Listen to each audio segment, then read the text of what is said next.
నేపథ్యమే క్వాలిటీయే అది. కానీ దాంట్లో మరీ ముఖ్యంగా టీఆర్ఎస్ పార్టీ, బీఆర్ఎస్ పార్టీలో ఇంకా కొంచెం ఎక్కువ ఉన్నది. హరీష్ రావు గతంలోనే అంటే 2009 కానీ ఆ 14లో కానీ గజ్వెల్లో కేసీఆర్ని ఓడగొట్టాలనుకున్నాడంట. అప్పుడు ఉన్నటువంటి ఒంటేరు ప్రతాప్ రెడ్డి కూడా డబ్బులు ఖర్చు పెట్టిండంట. కవిత గారు అంటున్నటువంటి మాట మీరు అడుగుతున్న ప్రశ్న, కానీ మాకు తెలిసినంత వరకు అయితే అట్లా జరిగిందని అయితే అనుకోము. ఒంటేరు ప్రతాప్ రెడ్డికి దగ్గరగా సమీపంగా వచ్చిండు కేసీఆర్కి. ఉండొచ్చు, మళ్ళీ జరిగి ఉండొచ్చు, మనకేం తెలుసు అది, ఎందుకంటే వారి ఆస్పిరేషన్స్ ఏమున్నాయో. నాకు తెలిసినంత వరకు అయితే హరీష్ రావు గారు అప్పుడైనా ఇప్పుడైనా కేసీఆర్ గారు ఉన్నంత వరకు అయితే అట్లా చేస్తాడని మాత్రం నేను అనుకోవడం లేదు. మళ్ళీ చేస్తే ఆయన కర్మ. 3 నెలల కిందట హరీష్ రావు ఒక సంచలన స్టేట్మెంట్ ఇచ్చిండు అనుకోవాలి. కేటీఆర్ ఒకవేళ పార్టీ అధ్యక్షుడు అయితే నేను ఒక సైనికుడిగా పనిచేస్తా కేటీఆర్ కింద అని చెప్పి మాట్లాడు. కేటీఆర్ హరీష్ రావు ఇద్దరు మాట్లాడుకున్నారా? మ్యాచ్ ఫిక్సింగా? మ్యాచ్ ఫిక్సింగ్ కాదు, ఏకాభిప్రాయానికి రావచ్చు. లేకుంటే అంటే ఈయన అధ్యక్షుడై ముఖ్యమంత్రి అయినా పర్లేదంటారా హరీష్ రావుకి? పర్లేదు, కాకుంటే ఇంకా భ్రష్టు పట్టిపోతుంది. ఎవరో ఒక కంక్లూజన్కి అయితే రావాలి వాళ్ళు.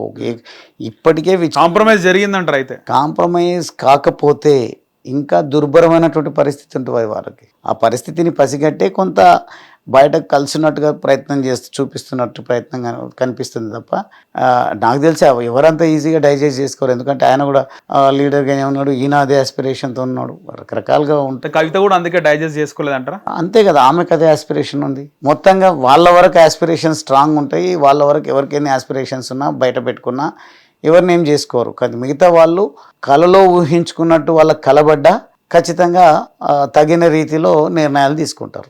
కవిత డైజెస్ట్ చేసుకోలేకపోయి ఆమె బయటకు వచ్చే విధంగా మాట్లాడింది, ఆమెకు అర్థమైపోయింది సీన్ మొత్తం, అంతే అంటారా? తప్పకుండా అంతే జరిగి ఉండొచ్చు అని అనుకుంటున్నాను. మీరు పార్టీ చేంజ్ చేయాలనుకున్నప్పుడు, పార్టీ మారాలనుకున్నప్పుడు ఎందుకు మీకు భారతీయ జనతా పార్టీ ఒక్కటే కనబడ్డది? కాంగ్రెస్ పార్టీ అధికారంలో ఉంది కదా. కాంగ్రెస్ పార్టీని ఒక పార్టీ లాగా చూస్తామా? నాటుంటోడైతే ఎప్పటికి కూడా కాంగ్రెస్ పార్టీని ఒక పార్టీ లాగా చూసే ప్రశ్నే లేదు. కాంగ్రెస్ పార్టీని ఎందుకు పార్టీ లాగా? కాంగ్రెస్ పార్టీ విధానాలు, ఇప్పుడు కాంగ్రెస్ పార్టీ ఎక్కువ కాలం దేశాన్ని, రాష్ట్రాన్ని వాళ్ళే పాలించారు. వాళ్ళు అధికారంలో ఉన్నటువంటి ప్రతి సందర్భంలో కూడా అల్లర్లు, మత కల్లోలాలు, రకరకాల ఇబ్బందులు, రకరకాల ఏమంటారు వ్యత్యాసాలు కనిపించినాయి. కానీ ఇప్పుడు వాళ్ళు లేరు. వారు లేనటువంటి ఈ సందర్భంలో మోడీ గారి నాయకత్వంలో భారతీయ జనతా పార్టీ దేశాన్ని ఏలుతున్నటువంటి ఈ సందర్భంలో ఒక్క మత కల్లోలం కూడా జరగడం లేదు. ఎక్కడ అవాంఛనీయ సంఘటనలు జరగడం లేదు. పూర్తి స్థాయిలో శాంతి భద్రతలను నియంత్రణలో బట్టి దేశాన్ని ఏలడమే కాదు, దేశ ఖ్యాతిని ప్రపంచానికి చాటి చెప్తా ఉన్నారు. అప్పుడు కాంగ్రెస్ పార్టీ అధికారంలో ఉన్నప్పుడు ఎక్కడ చూసినా కర్ఫ్యూలు, లేదంటే రకరకాల పోరాటాలు, రకరకాల ఉద్యమాలు, పేరుకు మాత్రమే గరీబీ హటావో అనే స్లోగన్ తీసుకొచ్చి గరీబీలను ఓటేసే యంత్రంగా మార్చుకొని కపట ప్రేమలు ప్రదర్శించి ఇప్పటికి కూడా వాళ్ళు వినిపించేటువంటి ప్రయత్నం చేస్తారు. కానీ ఏ రోజు కూడా పూర్తి స్థాయి మార్పును సాధించేటువంటి ప్రయత్నం అయితే కాంగ్రెస్ పార్టీ చేయలేదు, చేయబోదు. ఒకవేళ మీరు ఎమ్మెల్యే అయింటే, ఒకవేళ ఎమ్మెల్యేగా మీరు గెలిచి ఉంటే ఖచ్చితంగా కాంగ్రెస్ పార్టీలో జాయిన్ అయ్యే సందర్భం ఉంటుండే కదా, ఒప్పుకుంటారా దానికి? ఎట్టి పరిస్థితుల్లో ఎమ్మెల్యే అయినా చేరను. అదే ఈరోజు అందుకే కొన్ని ఏం జరిగినా మన మంచికి. ఇంతకుముందు వేరే సందర్భంలో తంతే గారెల బుట్టలు పడ్డట్టు అని ఈరోజు వాళ్ళు ఎంత ఇబ్బంది పెట్టినా మంచి జరిగింది. ఈరోజు ఎవరికి? మన ఈటెల రాజేందర్ గారికి ఒక మంచి పార్టీలో చేరి ఈరోజు ఎంపీగా అద్భుతమైన మెజారిటీని సాధించి ఈరోజు జాతీయ స్థాయిలో ఒక మంచి పేరు తెచ్చుకుంటున్నాను.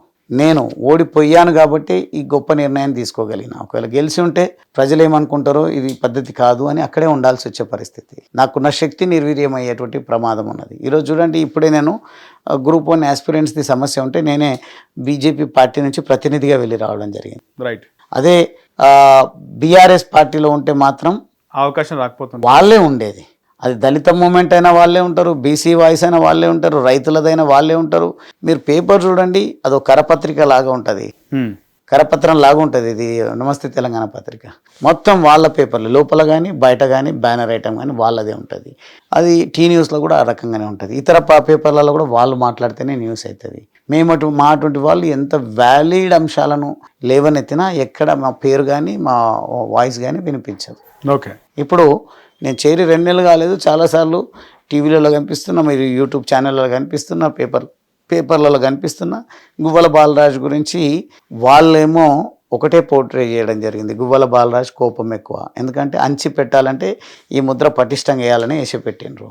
మీరు అక్కడ నుంచి బయటకు వచ్చిన తర్వాత చాలామంది నాతో మాట్లాడుతున్నప్పుడు మేము అక్కడ ఉన్నప్పుడు మిమ్మల్ని అదే యాంగిల్లోనే చూసినాం, ఇదంతా కూడా కుట్రకోణంగా అనిపిస్తుంది, వాళ్ళు మిమ్మల్ని అదే రకంగా దానికే సింబాలిక్గా ఉంచిండ్రు తప్ప మిమ్మల్ని చూస్తుంటే నిజంగా ఇప్పుడు మీరు ఇంత గొప్పగా చదువుకున్న వ్యక్తి అని లేకుంటే మంచి ఆలోచిస్తారనేది ఇప్పుడు అర్థమవుతుంది మాకు. అప్పుడు మేము మా ఇంప్రెషన్ వేరే ఉండే.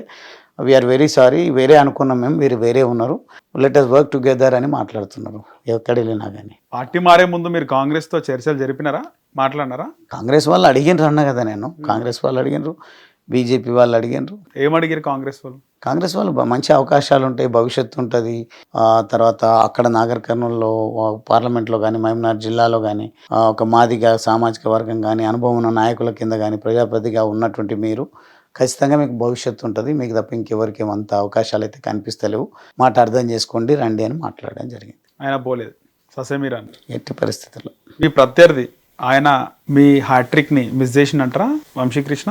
ఇప్పుడు మీరు రికలెక్ట్ చేసుకుంటున్నారు, మా ప్రత్యర్థి ఆయన వంశీకృష్ణ అనే పరిస్థితి ఉందంటే అంటే చిక్కుడి వంశీకృష్ణ కదా, అదే గుర్తు చేసుకుంటున్నారు కదా, అదే అడుగుతున్నాను.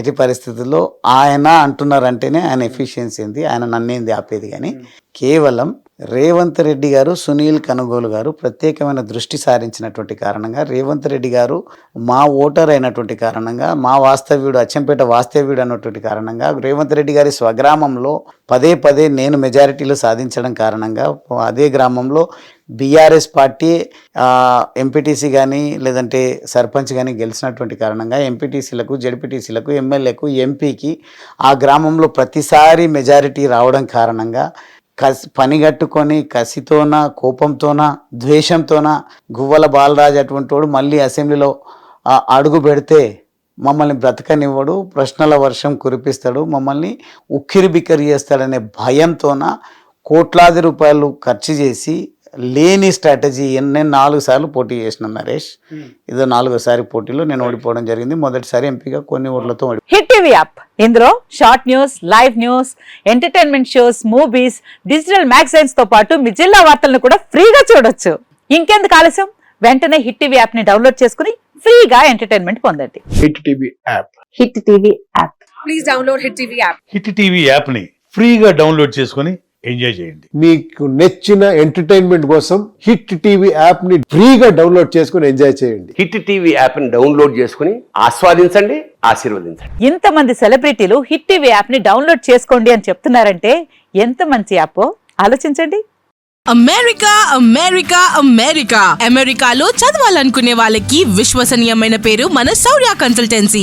UK లో 1 year masters, UK లో 1 year masters, 2 years work permit up to 5 years visa. Contact Saurya Consultancy. Contact 89851 89851.